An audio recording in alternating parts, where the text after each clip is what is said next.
She's a dark lab after 15 minutes of him. Whether they wanted to be famous or it happened by accident, these viral stars The Island Boys. went from regular people to having millions of followers overnight. However, the quicker the rise, the sharper the fall. And today we are going to discuss how these people used their 15 minutes of fame and how nearly all of them ended in disaster, starting with the Backpack Kid, who is a perfect example of making all of the wrong decisions during a brief stint in popularity. Before TikTok became the go-to app to share mediocre dance moves to a global audience, 16-year-old Russell Horning was bored, uploading dance videos to Instagram with zero expectations. Initially, his signature dance style was funny. His core was stiff, his lanky arms just kinda flailed around while he stared emotionless into the camera. Additionally, he often wore goofy outfits and chose to dance to silly songs.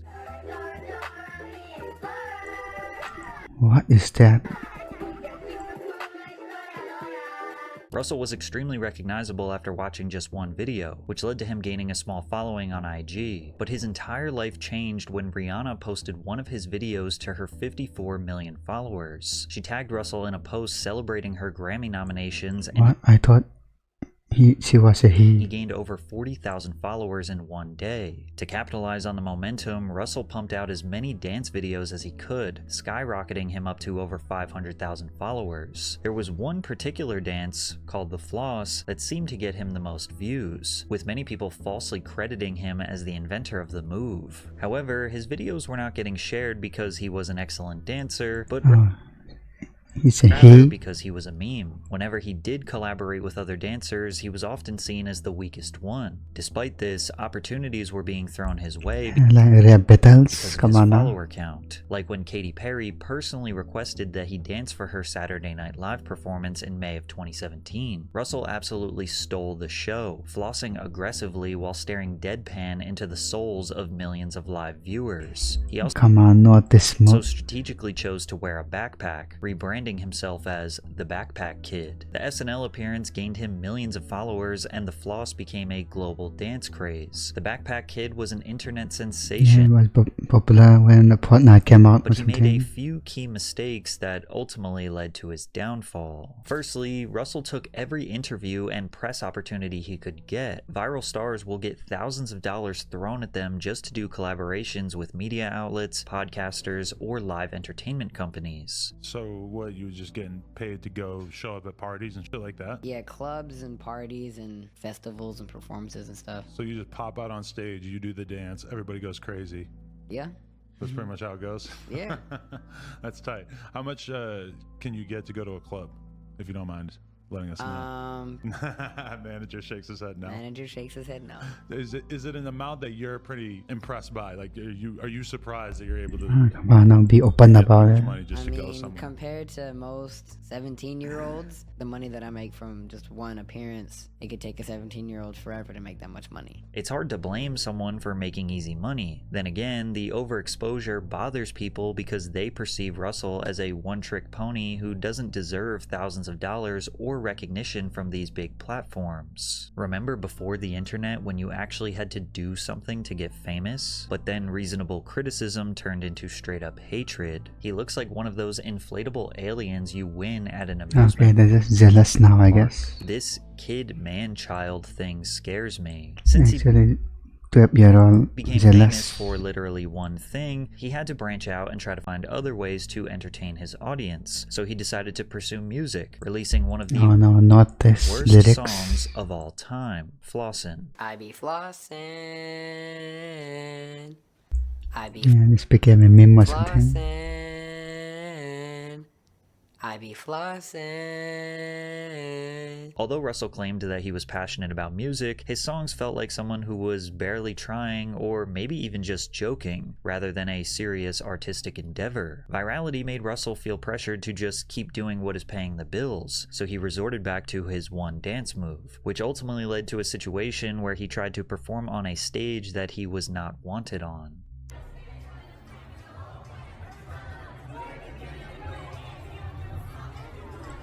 That was out of place.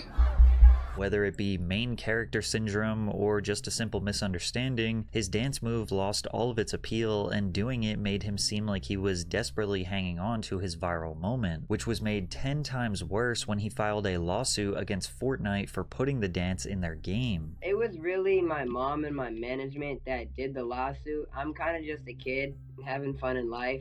I'm just letting the adults do all the busy work. I don't really know the law like that, so I can't really say if they're like taking advantage of me or anything like that.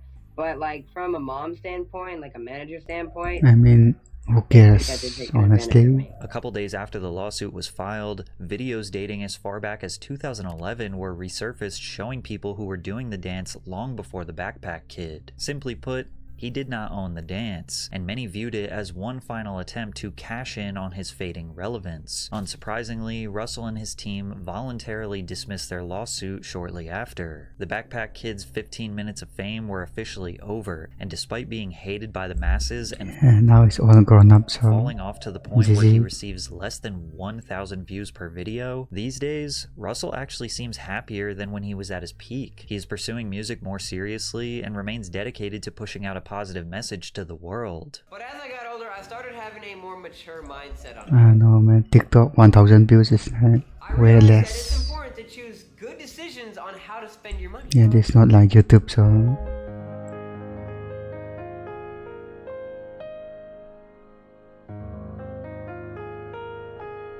I was just invited to do an anti-vaping commercial for the American Lung Association. And of course my first thoughts were, oh yeah, cause I don't vape, I don't smoke, I definitely don't encourage it. Then again, he openly accepted the opportunity to be on Kai Cenat's stream where he was absolutely embarrassed by Drewski.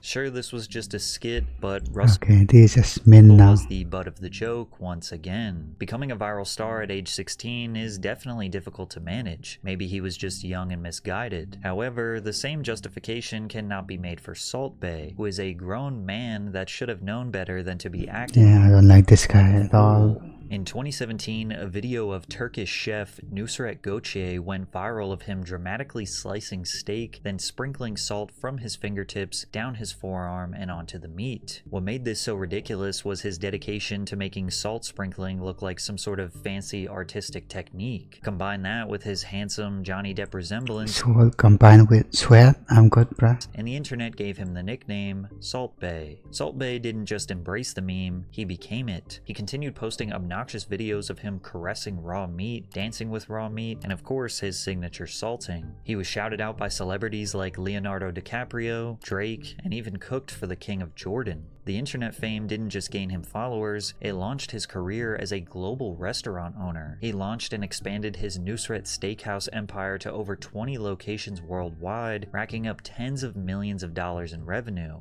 However, with more exposure comes more criticism. Many began to wonder if he was actually this mystical, passionate culinary artist, or just another guy trying to cash in on some fame. One major critique was the outrageous prices at his restaurants that had patrons feeling more scammed than served. Take the Salt Bae Golden Experience, for example, where Salt Bae will Who actually pays for this personally serve goal, you your bruh? food One put? with a show. A single tomahawk steak costs nearly $1,000, and a burger will set you back almost $200. Now the prices are so high I because mean, deserve to get scammed, the honestly. food is covered in edible gold, which sounds fancy until you find out that the gold is worth a measly $10. Then again, rich people blowing insane amounts of money on dumb things isn't exactly shocking. If anything, it fits his brand perfectly. This is the guy who made something as simple as sprinkling salt look like Michelangelo chiseling the final details onto David. However, the real reason people turned on Salt Bae was much more embarrassing than a $200 burger. At the 2022 World Cup, after Argentina defeated France, Salt Bae somehow ended up on the pitch celebrating the victory Yeah, this is so cringe, with the bruh. team. How did he even get there? Cameras caught him pulling on Messi's arm, practically forcing him into a handshake. Messi, the greatest football player of all time, clearly was just wanting to move forward, but Salt Bae would not let go. Messi finally gave in and shook his hand just to get it over with, but Salt Bae held on tight and pulled him into a photo. You can see it all over Messi's face that he had no idea who this guy was or why he was even there. It was clear Salt Bae was trying to steal this big moment I mean, I think he knows, but for himself, but it gets he got dinner with him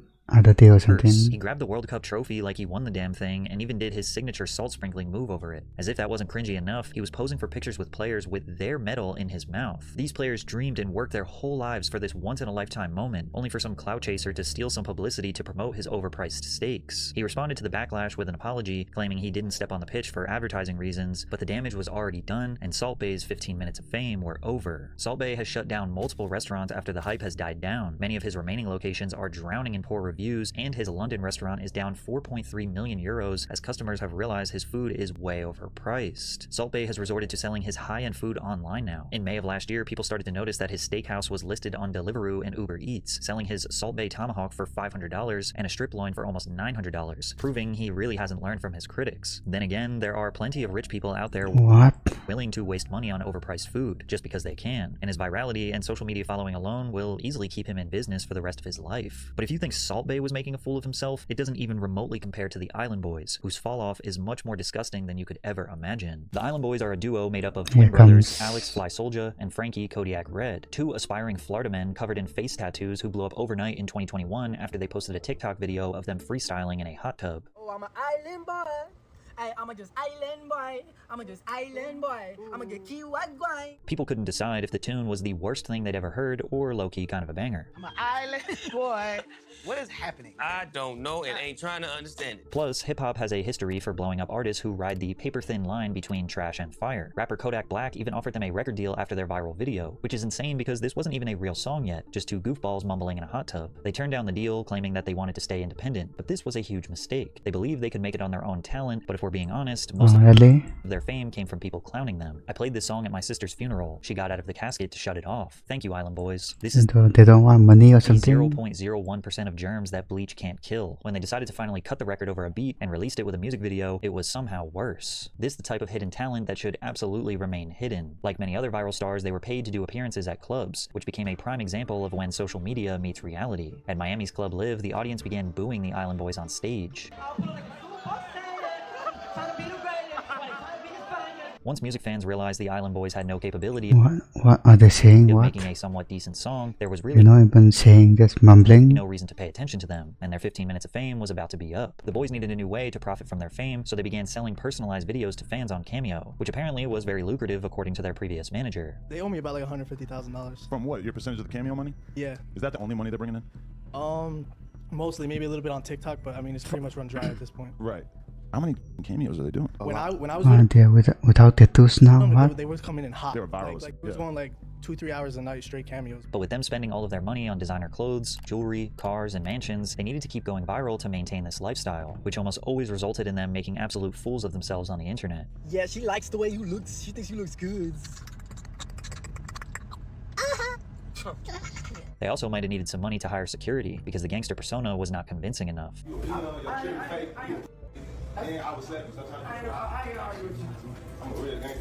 In what could only be called an unhinged move, and in hindsight, the final nail in their career's coffin, the Island Boys launched a Fansly, which is basically just an OF. And it wasn't just embarrassing, it was downright sickening. In 2023, the Island Boys posted a video of them kissing each other in a publicity stunt to market their NSFW content. Instantly going viral for the second time, the video No, they're just got them a huge amount of wrong. backlash, with many calling it outright incest, which it is. The twins insisted it wasn't sexual and was only meant to get a reaction, claiming that they just wanted to see how effed up this world is. And it turns out they were right about this world, because after their kissing stunt, it was reported that the Island Boys made almost $400,000 in 3 months just on their NSFW content, temporarily funding their lavish lifestyle. But of course, this resulted No, people really like it, huh? in more public humiliation. What's going on with the that's with you two kissing each other and shit? Bro, shut your ass up before I break this. Dude, hey, yo, that ass, I would love to see you try that. Bro, what are you talking? I would love to see you try that. The desperate attempts to remain in the spotlight, combined with a severe lack of talent and expensive Well, what? That leads to violence record? lifestyle, has led to incredibly lows for the Island Boys. Kodiak Red was arrested for drug possession and an illegal firearm during a traffic stop. During the stop, a plastic bag containing white pills was found on the passenger side Yeah, I floorboard think the podcast guy was secretly homophobic, bro. in plain view. The pills were identified as Actually closeted homosexual. oxycodone. A further search of the vehicle uncovered a brown handbag containing a handgun with its serial numbers removed, along with a cut straw with a white powdery substance. These days, they pretty much spend all of their time promoting their NSFW content, and trust me when I say they went much further than just kissing each other. And if we're being honest, this will likely remain a consistent income stream for them, as there are definitely still a ton of people out there that are willing to pay to see this type of degeneracy. But unlike the Island Boys, sometimes we actually find ourselves rooting for a viral star. We hope that they become successful after their 15 minutes are up, like the case of Mason Ramsey, who became a breakout star Wait, so they actually became successful? when a video went viral of him yodeling in the middle of Walmart in Harrisburg, Illinois.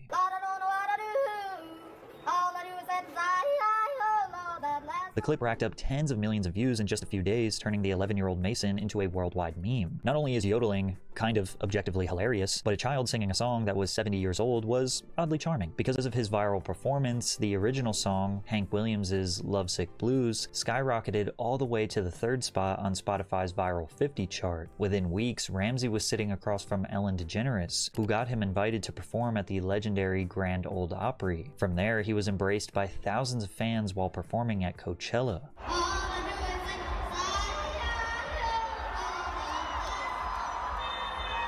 Major record labels noticed his potential, and eventually Mason would secure a deal with Atlantic Records and Big Loud. The minute Mason and his family walked into Big Loud, I knew we had to work with him. He is a star, but most importantly, he is a down-to-earth But kid can he do other things other than who yodeling? loves country music. The Ramseys are an amazing family from a small southern Illinois town just like me. We understood them and their goals and simply fell in love with their story and vision. Proving that he wasn't just a meme, his debut single, Famous, secured the number 4 spot on the Billboard Hot Country Songs and peaked at number 62 on the Hot 100. But viral memes naturally have an expiration date, and soon Mason Ramsey's 15 minutes of fame were over. When the pandemic hit, it forced Mason to take a step back. However, he used his time away from the spotlight as best as someone could in his position. While his voice was maturing, he focused on refining his talent, writing music, and finding his own sound beyond the yodeling kid in Walmart that made him famous. Mason released 3 EPs that gained over 500 million streams combined and secured hundreds of millions of views on his music videos. By 2024, And actually doing well. at 17 years old, he decided it was time to take the next step in his career and release a full-length album titled I'll See You in My Dreams. A song featured on the project called Blue All Over caught a lot of attention through TikTok for its classic old country appeal, and I can confirm it is a beautiful song. Now in 2025, Mason Ramsey recently announced his first major headlining tour that has 15 stops. Mason's rise to fame started almost exactly the same as everyone else in this video. Okay, this is actually pretty good then. Instead of trying to chase more fleeting viral moments or make some quick cash, he honed in on his craft, worked hard, and simply gave the people exactly what they wanted: genuine talent and entertainment. This was one of the few times social media made the right person famous, the only viral kid that didn't switch up after the fame. So while Mason worked hard and focused on genuine entertainment, Bobby Althoff seems to ignore both of those things, as many people are genuinely confused how someone who has done so little has achieved so much success. Bobby Althoff started as a mommy TikToker after the pandemic, posting about her pregnancy, marriage, and family dynamics. After posting thousands of videos over a couple of years, she had built up a respectable 3 million followers. However, TikTok wasn't paying the bills, and her marriage wasn't doing too well, so the wholesome family content was about to come to a screeching halt. She said, "I saw this video of a girl talking about how much she made from her podcast, and I think I mentally decided that she made at least $300,000 a year on her podcast alone. And I was like, that's what I need to do next. I need a podcast." Her large following helped her land her first celebrity guest, Rick Glassman, who is a comedian and actor. And in the first podcast, fans got to see Bobby in a totally new light. She was seemingly a socially awkward valley girl, giving off the vibe that she didn't even want to host her own podcast. The way your eyes are looking, it seems like you're not listening. I'm listening. Do you care? No, I do care. It's just really bad. Oh boy, this is so bad. When you sing. I'm not a singer. I'm just trying to get the story across to you. Thank you. I hear it. I got it. In her second podcast, she hosted comedian Funny Marco, who had great comedic chemistry Oh no. with Bobby. Funny Marco's comedy style often makes others feel uncomfortable and awkward, so the two were essentially battling it out in an interesting back and forth. So like, who are you? Like, where'd you? Who am I? Yeah. Is that a serious question? I have more followers than you. Wait, why even go there if you don't know? Marco's humor combined with Bobby's dryness and innocent personality makes this so hilarious, highly entertaining. The episode quickly earned nearly 1 million views, and clips of it made the rounds on social media. The mini virality caught the attention of Drake, who followed Bobby on Instagram. I DM'd Drake and asked if he wanted to be on my podcast, and he said yes. He sent me his touring schedule, and I knew that I needed to make it happen fast. So my friend and I flew to Memphis 2 days after the original DM was sent to record the episode. Her podcast with Drake earned 1 million views in the first 24 hours and introduced her to a massive mainstream audience. Drake rarely does interviews, so this one, alongside some in bed, come on now. random girl while laying in his bed, made people extremely curious. Am I your type? I do it. Thank you. Okay, this is weird now, bro. I'm just saying, like, you know, I flew all the way here you did. I really do appreciate on my that. daughter's first birthday. I wasn't gonna bring that up. Mm-hmm. You missed your daughter's first birthday for To this. be here. Dark. Regret that you'll never be able to undo. Yeah. Horrible parenting. Is this all a skit or something? Where's your son? Somewhere safe, and it's not his birthday. When's his birthday? What does it matter? It ain't today, honey.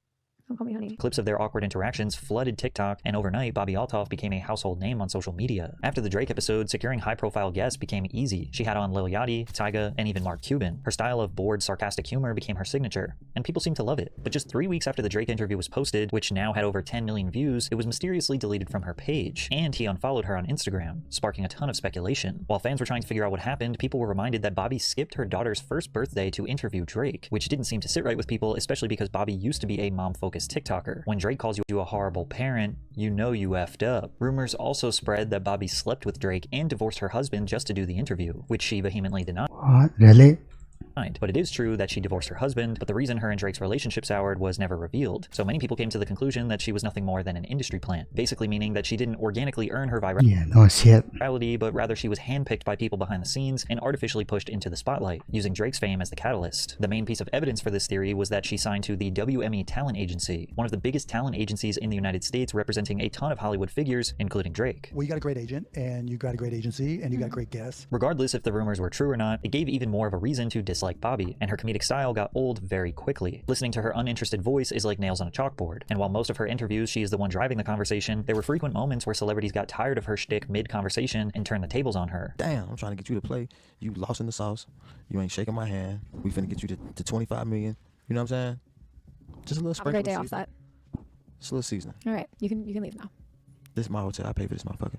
You can leave now. All of her podcasts feel like small talk while waiting for something to actually happen. It's just simply boring. Ironically, her revealing that she was Why people watch it then? What? just playing a character actually became worse for her, because the little mystique she did have was now completely gone. In an interview on the Women on Top podcast, she explained why she embodies a satirical alter ego on social media, saying, "Being myself doesn't get views. I had to go where the money was." And her playing the character of someone who is bored and uninterested is just not a sustainable style for long-term success. Awkward and cringe humor can work, but in short clips, not hour-long podcasts. In response to the backlash, she tried to just be more herself, not trying to be so awkward and even remove the dead air moments from the pod. But all that did was reveal that she is just a subpar podcast host who is only doing it for the money. Although her 15 minutes of fame are over, she will likely remain a lingering socialite as long as she is signed to a talent agency that can get her celebrity guests. And on TikTok is where you will still see her fan base praise her for putting in the least amount of effort possible. This story feels all too similar to the she's still doing fine, I guess. Tua girl, with the main difference being that Bobbi didn't outright scam the few people that actually supported her. Walking around drunk in Nashville at 2 a.m., Haley Welsh and her friend Chelsea approached a couple of guys and asked them what they were filming. YouTubers Tim and D told them that they do on-the-street interviews where they typically ask about relationships, male and female gender roles, as well as provocative and sometimes raunchy topics. Chelsea asked D to make it a spicy one, implying that he should ask a question that might be a little edgy. Come on, you gotta get a spicy one. You want a spicy one? Yeah.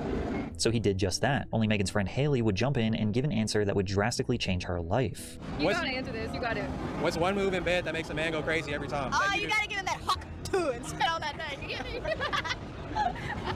After having a silly interview, Chelsea and Haley confirmed that they wanted their video to be posted to social media. Tim and D what? Like I was earlier. Yeah. That's it? Yeah. Okay. Tim and D TV. Alright. You said we better post that? Yes. Okay. Post it for real. Alright. She said we better post it. So don't come back trying to tell me, hey, take it down, I'm gonna sue you, this, that, the third. Tim and D posted the video to their Instagram account, which had tens of thousands of followers, and the clip immediately went viral, securing 1 million views on the first day and over 5 million views on the second day. The post spread like he's actually stupid, wildfire, being shared across countless meme pages and pop culture news reporters. The comments read, "She's a national treasure. Keep this woman safe. I'm moving down south. What? Who is tired this? of these Northeast women. If she don't hawk Tua, I don't want to talk to her." On the surface, Haley appeared to be the stereotypical Southern belle, sweet and charming, complemented by a thick accent. So her describing her raunchy bedroom tactics was a stark contrast. Within days, merch was being sold to capitalize on the viral traffic, but it wasn't until her first interview that we would find out more about the girl behind Hawk Tua. What do you do now? Because now you have management, now you have a team. What are your plans moving forward? Like, do you want to still be the Hawk Tua girl, or do you want to, like... I don't really want that to be like my image. Yeah. Like, Hawk Tua girl. I don't see that being like my thing. How about talk to her? I don't want to be known as that. You made a drunk joke, and the next day you have whole management behind you. This world is crazy. Haley took the typical path of a viral star. She hired management, and they immediately got her as much press as possible. I mean, she took the opportunity, so jumping on various podcastsกด honor to talk about her rise to fame. She got paid to show up at events and hung out backstage with celebrities. She was being amplified to unimaginable levels, with Rolling Stone calling her a charming Gen Z Dolly Parton who's rightfully becoming America's sweetheart. Keep in mind that Dolly Parton is a generational talent who sold 100 million records in her career. Rolling Stone, of all comparing that to that, publications, making that comparison just shows how they will say anything for clicks. And while many people thought that Hailey would start an OF to cash in, she decided she wanted to use her fame for good. Everybody in the comments is saying how I have 15 minutes of fame, and if that's the case, then I'm going to spend it doing something good. Today, we're taking all this down to the local animal shelter and donate. People were convinced they made the right person famous, but most viral stars struggle to earn a consistent income from their new wait until you get about the scam. So in order to secure a sustainable revenue source, she launched the Talk to a podcast, and immediately the jokes came flooding in. Talk to. Like an emphasis on like to. Once the whole "I'm just a normal girl whose life changed overnight" story ran its course, she tried to keep viewers engaged by dropping hints that she had a secret lover that she called Pookie, but it just wasn't interesting enough to get people to watch. Can we go back to what you said? You're dating somebody? Do people know this? Well, I wouldn't say dating just yet. Is this Pookie? It's Pookie. Shut the heck up. That's my man. No, it is. That is my man. Officially. What if Matt Rife came in and asked you to date him? Would he be your ex-man? Oh, shit. You're putting me on the spot here. I'm sorry. I love you, Matt, but I'm going to kick your ass to the curb. Her comment section was flooded with people sarcastically saying that the podcast was groundbreaking and changed their life. I'm convinced that the only reason why this podcast had decent viewership is because of the massive amount of jokes dedicated to making fun of watching the Talk to a podcast. But perhaps people were being a bit harsh on Hailey. Sure, she may have been milking her 15 minutes of fame, but can you blame her? If people wanted to watch hours of her podcast and get to know her, then so be it. It's not like she was harming anyone, right? Wrong, because Hailey would make a decision that would officially destroy her career. On December 4th, 2024, in collaboration with the Web3 platform Over Here Limited, Hailey launched her own meme coin called Hawk. The coin was marketed as a revolutionary cryptocurrency project. Within 15 minutes of its launch, it hit a $490 million market cap, but then it crashed. It was revealed that 97% of the total supply was initially controlled by just 10 people, leaving only 3% for public buyers. A total of 285 investors those who invest in this kind of deserves it. took part in the pre-sale, but once trading opened, 30% of them immediately dumped their entire holdings, while another 23% offloaded a portion. This sell-off tanked the token's value by over 90%, while the sellers walked away with an estimated $3 million. After this, Hailey posted a statement on Twitter insisting that the team never sold the tokens. Many accused her of rug pulling, which is basically a coordinated sell-off from a small group of investors to make profits while the public loses their entire investment. In short, this was not a revolutionary cryptocurrency project. This was a way to make a quick buck off of her uneducated fans. YouTuber CoffeeZilla investigated and exposed the coin as a scam. Who makes the money on the fees? Someone just made over $1 million on fees. Who made it? First of all, the fees were there with Meteor Pools, and that goes to, yes, the creator, right? Which is who? Who is the project? Well, the project is over here, Hailey Welch, right? And how much does Hailey Welch own? This is Hailey Welch's project. So she owns all of it. CoffeeZilla. Did she just make $1 million on fees on her project? Who made the money? How much did Hailey Welch make of that million? 1.8 million? It's a foundation. Hey guys, I hate to interrupt you, Nick. Well, hello there. But anywho, I'm gonna go to bed, and I'll see you guys tomorrow. Multiple lawsuits were filed against the entities behind Hawk, including Over Here Limited and the To the Moon Foundation. These lawsuits alleged unlawful promotion and sale of unregistered securities. Welch received an upfront payment of $125,000 to promote the coin to her community, along with 50% of the net trading proceeds after the operating costs paid to the third parties. And she owned 10% of the entire Hawk supply, although she could not sell them for a year. Now, it is possible that Hailey did not know what she was getting into, but ignorance is no excuse for breaking the law. Her 15 minutes of fame are most definitely over, but since her meme coin, she has disappeared from social media, so we'll have to see what she does next. In a world filled with amazing talent, interesting and intelligent people who work hard for the attention of those that can make their dreams a reality, it seems like the wrong people are constantly achieving overnight success, and that's never going to change. So eventually, it is what it is. There will be a part 2 of this video. Okay.